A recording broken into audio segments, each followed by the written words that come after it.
Hello, welcome to Rockanori. I'm Zoe Howe, and today I'm going to be reading from Woman, The Incredible Life of Yoko Ono by Alan Clayson, and that came out on Chrome Dreams some years ago, and as always there is a link under this video where you can find out more about this book and buy it if you so desire, or do whatever you want to do.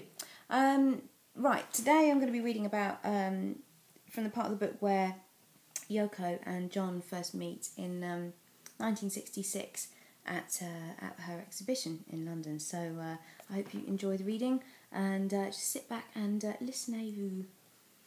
Yoko Ono first met John Lennon on November the 9th, 1966. She was a minor cultural celebrity, like most artists, impinging on the general cultural landscape of the latter half of the 20th century, primarily only when the media found her entertaining. Lennon, as a Beatle, was a primary iconic element in the process whereby pop culture assumed a hegemonic position with regard to that general cultural landscape.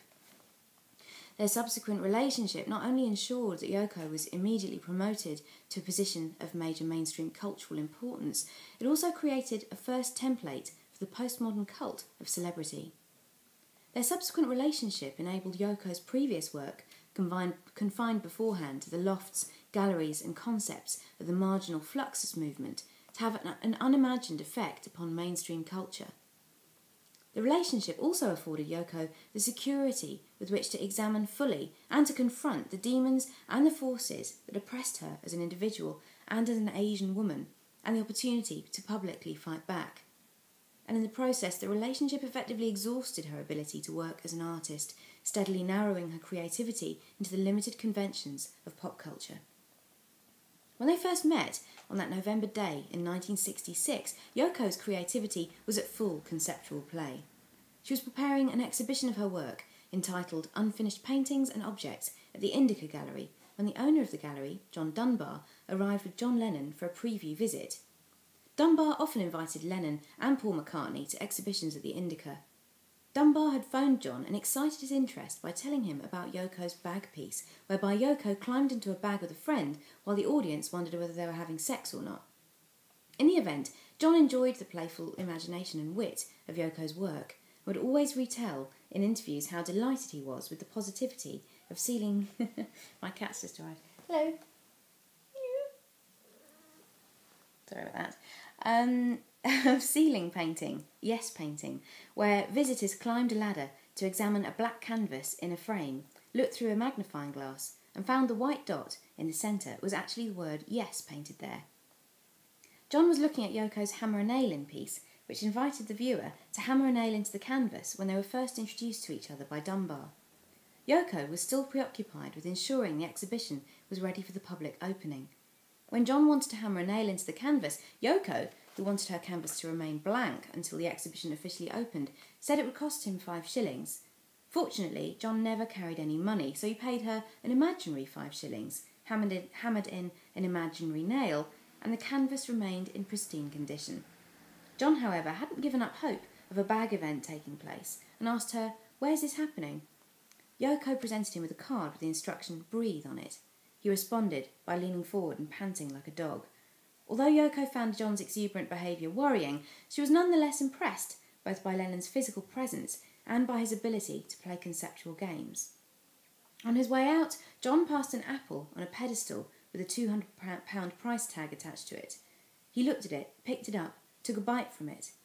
Yoko's face registered instinctive displeasure. John giggled sheepishly and put the apple back. Yoko later said, "The first impression I had of him was looking at that hammer and nail painting like as if it's a portrait of the Mona Lisa. I thought he looked very beautiful. It would be nice to have an affair or something with somebody like this. But when he did the apple, oh well, forget it."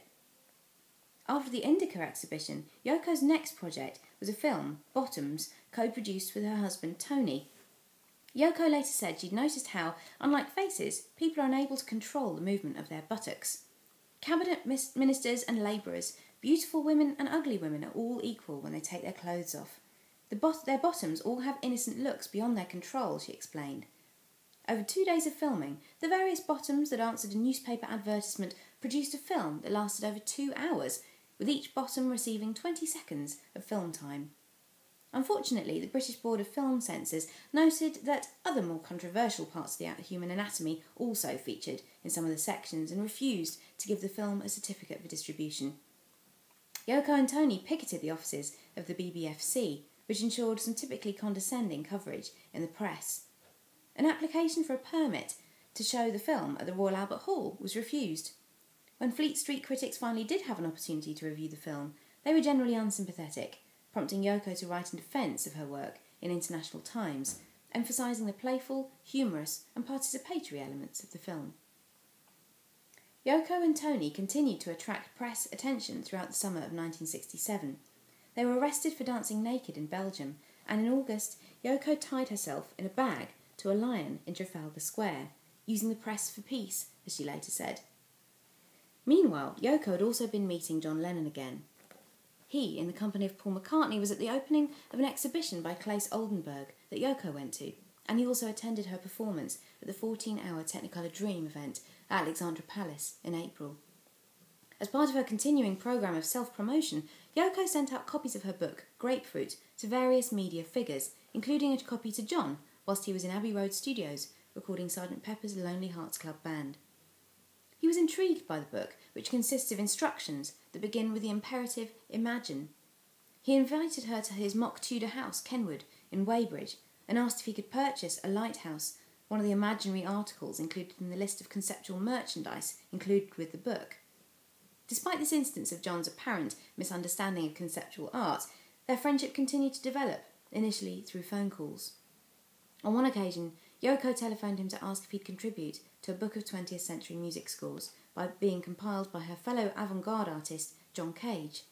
John responded by inviting her to the studio, and in the course of the evening, they further explored their intellectual similarities and differences, discovering they both admired each other's writing, but found each other's musical tastes incomprehensible.